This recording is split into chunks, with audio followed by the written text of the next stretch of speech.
sketched in poems on sidewalks and dry chalk next to homes. Picture all you left alone and kept in reflection, shown you don't sketched in subjective tones. Picture life on a sidewalk framing, so all you've ever felt, try to name it. It's called you, picture it. In the space between steps, it's the grace between breaths, and the message in this make-believe text. Picture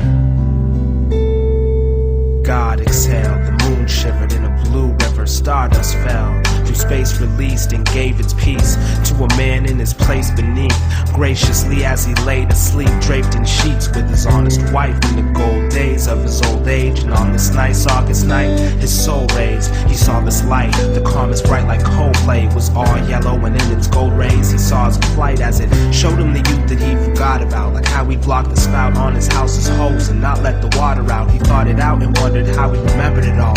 A younger he'd enter the halls when summer surrendered to fall. Then he wondered, was his life through?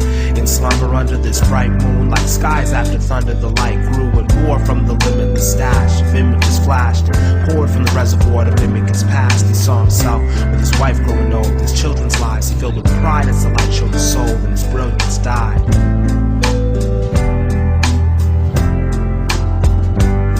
It was dead black in his eyes. A voice said that it was time, but he was steadfast in his mind. So he sat back and replied, please, seeing my life like this, it made me think I could state succinctly everything life is. If you gave me ink, I could maybe print every speech and thought and release my plot. On the streets I've walked with a piece of chalk to paint the sharpest image of a heart. Cause as much as art can mimic, nothing's as real as a life told from start to finish. Suddenly the man awoke with a violent cry that strangely didn't seem to disturb the silent sky. His wife was still beside him under the blanket enclosed, and when he looked up at the clock he saw the hands and it froze. So the man just arose, put his hands to the roads, and began to compose the most candid of prose.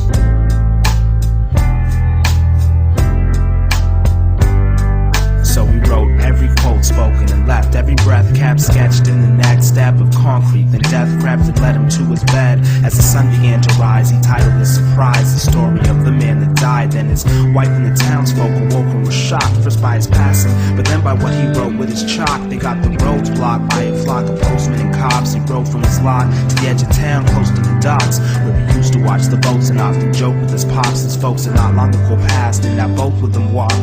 People came from everywhere, they read the story through for days. It wasn't nothing new or strange till they were moved and amazed. It wasn't the places he'd been or the people he met, it was the spaces between and the secrets he kept. They wept joyfully, for the greatest story no one told was just a story of an ordinary man growing old. Picture life etched in stone, life sketched in poems on sidewalks and dry chalk next to homes. Picture all you left alone and kept in reflection, shown you don't sketched in subjective tones. Picture life on a sidewalk framing, so all you've ever felt, try to name it. It's called you, picture it. In the space between steps, it's the grace between breaths, and the message in this make-believe text.